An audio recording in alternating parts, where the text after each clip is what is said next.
তোমার বাপকে আমি আব্দুর রাজ্জাক বিন ইউসুফ এই হুয়াকুয়ার মাঠে যদি আমি কুকুর সিরিয়ালের চেয়ে খারাপ প্রমাণ করতে না পারি, বেটা আমি জিন্দেগি তার কোনোদিন বক্তব্যই দেবো না। আমি 32 বছর থেকে বক্তব্য দিচ্ছি, 32 বছর থেকে। 90 সাল থেকে এখন পর্যন্ত আমি কোনোদিন অপ্রয়োজনীয় বাক্য বলিনি। 90 সাল থেকে এখন পর্যন্ত আমি কোনোদিন কেসা কাহিনী বলিনি। 90 সাল থেকে এখন পর্যন্ত আমি কোনোদিন কোনো মাযহাবের বিরুদ্ধে কথা বলিনি। 90 সাল থেকে এখন পর্যন্ত কোনোদিন দেশ বিরোধী বক্তব্য দিনি। 90 সাল থেকে এখন পর্যন্ত আমি কোনোদিন মানুষের কাছে পথ খরচ পাতেও যাইনি। 90 সাল থেকে এখন পর্যন্ত আমি কোনোদিন মানুষকে আমার পরিচয় দিইনি। মানুষ যখন আমাকে চাপ দিয়ে বলেছে যে বিজ্ঞাপন পোস্টারে নাম লিখবো, ছাপাবো, কি লিখবো, তখন আমি বলেছি আমার নাম আব্দুর রাজ্জাক আর আমার বাপের নাম ইউসুফ, বাপ বেটা মিলে আব্দুর রাজ্জাক বিন ইউসুফ। এর চেয়ে আমি বেশি কিছু বলিনি। যদি কোনোদিন কেউ বেশি কিছু প্রমাণ করতে পারে, সেদিন থেকে জাতির সামনে বক্তব্য দেবো না। বলেছে জাতির যদি রাস্তাঘাট করে দিতে না পারি, জাতির যদি স্কুল কলেজ করে দিতে না পারি, জাতিকে চূড়ান্ত সঠিক ধর্ম দিতে পারবো ইনশাল্লাহ। ধর্মের ব্যাপারে জাতিকে ফাঁকি দিতে রাজি নই। তোমার বাপকে যদি আমি কুকুর সিরিয়ালের চেয়ে খারাপ প্রমাণ করতে না পারি, আমি জিন্দেগি তার কোনোদিন বক্তব্য দেবো না। পরীক্ষা করে খেতে পারো না বেটা, আগামীকাল সন্ধ্যা হতে হতে যৌতুক ফেরত দিতে হবে। খাট খাটলা, চৌকি বাক্স, টাকা পয়সা, মোটর সাইকেল, কাপড় চোপড় সব ফেরত দিতে হবে 24 ঘন্টার মধ্যে।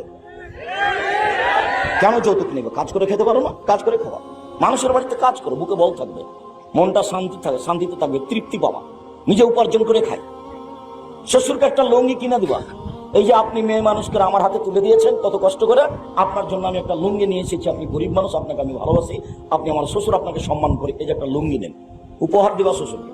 টাকা নিবা কেন? টাকা নিবা কেন? টাকার জন্য তুমি বউকে গালি দাও। অথচ আমি দীর্ঘদিন থেকে বলে আসছি যে স্বামী হলে 5টা জিনিস লাগে। স্বামী হওয়ার জন্য 5টা নিয়ম লাগে, নীতি, ক্ষমতা। 1, যে মানের খাবেন সে মানের খাওয়াবেন। 2, যে মানের পড়বেন সে মানের পড়াবেন। 3, বউকে কোনো সময় কটু কথা বলবেন না।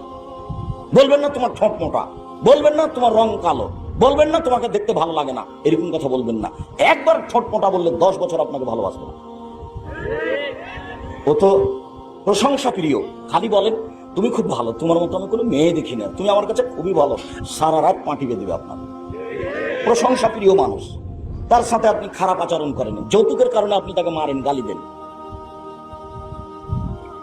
সম্মানিত দিনী ভাই বোন, 4, মুখের উপরে মারবেন না। 5, নিজের বাড়ি ছাড়া অন্য কোনো বাড়ি যেতে দিবেন না। ফুফুর বাড়ি যেতে পারে না, খালার বাড়ি যেতে পারে না, বোনের বাড়ি যেতে পারে না, মায়ের বাড়ি যেতে পারে না, জরুরি প্রয়োজন ছাড়া বাড়ি ত্যাগ করতে পারে না। বাজার তো বহু দূরের কথা, বাজার তো যায় ওই লোকের স্ত্রী যে হলো কাপুরুষ, যে হলো ঘৃণিত পুরুষ। তিতা লাগে তোমার বাপকে, তিতা লাগে এখানে বসে আছে তোমার বাপ। বিবাহ করলেই স্বামী হওয়া যায় না, ক্ষমতার নাম স্বামী। চোখ যেভাবে ঘুরে বউ সেভাবে চলে, তার নাম স্বামী। চোখ যেভাবে ঘুরে বউ সেভাবে চলে, তার নাম স্বামী, তার নাম ক্ষমতা। আল্লাহ রাসূল বলছেন রাজুল রাইন ফি আহলি বাইতিহি ওয়া মাসউলুন আন রাইতিহি, যে বাড়ির মালিক, যে স্বামী, সে হলো বাড়ির জিম্মেদার। স্ত্রীর উপরে তাকে বিচারের মাঠে অক্ষরে অক্ষরে জিজ্ঞাসা করা হবে। কাপড় আপনি কিনবেন, মোটা কিনেন আর চিকন কিনেন আপনি কিনবেন। আর আপনার বউকে অভিমান কমাতে হবে। অভিমান মানে কি যে কাপড় নিয়ে আসো, খালি মোটা কাপড় নিয়ে আসো, এরকম কথা বলা হবে না। এই নিয়ে আসো, সেই নিয়ে আসো। অভিমান থাকলে অভিমান পূর্ণ হবে না, সংসার ভালো হয়েও চলবে না। আপনার স্ত্রীকে এইভাবে বলতে হবে যে আমি খুশি রইয়াছি, আমি নিজে থেকে কিছুই বলিব না, তাহলে সংসার সুন্দর হবে। আর যদি অভিমান থাকে, যা নিয়ে আসবেন সেটা আর চলবে না, যেটা নিয়ে আসবেন সেটাই চলবে। আমি এই কথা বলিনি, এই কথা মুহাম্মদ সাল্লাল্লাহু আলাইহি ওয়াসাল্লাম বলেছেন। 1 মিনিট, আমরা কথার মাঝে আছি। 1 মিনিট, আমরা কথার মাঝে আছি। আয়েশা রাদিয়াল্লাহু তাআলা আনহা বলেন, একদা আল্লাহর নবী আমাদেরকে চন্দ্র ও সূর্য গ্রহণের সালাম পড়াচ্ছেন।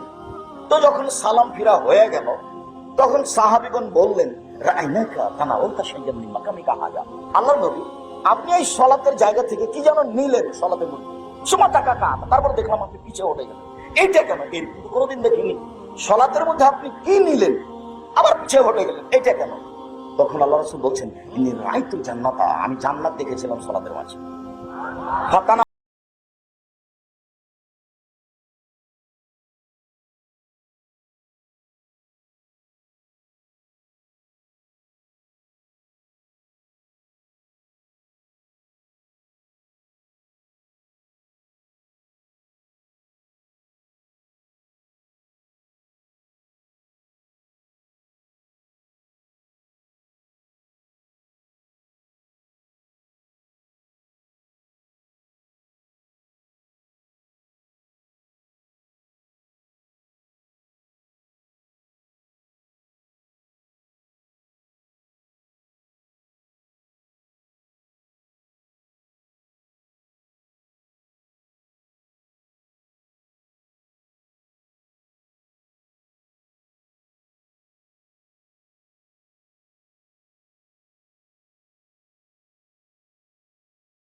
হেসানা, ওরা স্বামীকে মানে না, ওরা অনুগ্রহের দাম দেয় না।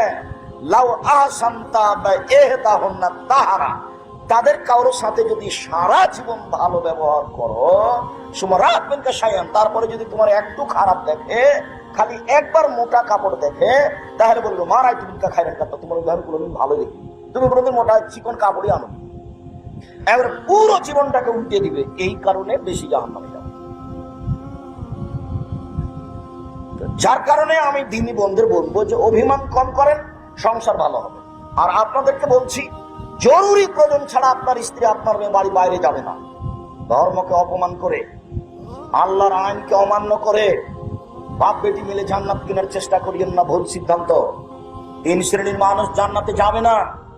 মেয়েকে উচ্চ শিক্ষিতা করে, অপর পুরুষের ঈমান ধ্বংস করে বাপ বেটি জান্নাত কেনার চেষ্টা করিয়েন না, ভুল সিদ্ধান্ত।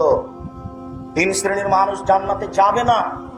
তার 1 শ্রেণীর মানুষ হচ্ছে মদমিনুল খামর, যারা নিয়মিত বিড়ি, তামাক, জর্দা, সিগারেট, গুল, নেশাদার দ্রব্য খায়, পান করে, তারা জান্নাতে যাবে না।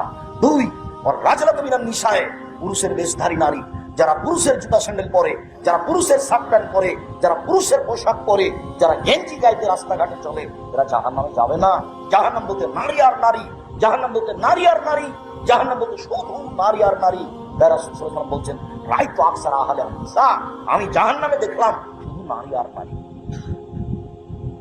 3 ও দায়ুস আল্লাযী রুফিআল খাবাসা, যে দায়ুস, যে তার বাড়িতে বেহাইয়ের সুযোগ দিয়েছে, ও বুঝে না, ওরা অন্তর আছে, বুঝে না, বুঝা দরকার ছিল।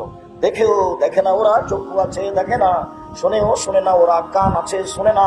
উলাইকা কালানাম, তারা পশু প্রাণীর মতো, তারা গরু ছাগলের মতো, তারা কুকুর সিরকের মতো, ভালো মাদাল, বরং তার চেয়ে খারাপ। এ কথা আমি বলি, এ কথা আল্লাহ তাআলা বলেন।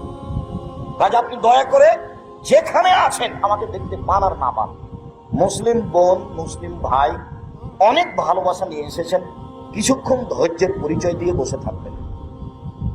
আপনার আমি কিছু না কিছু উপকার করবো ইনশাআল্লাহ।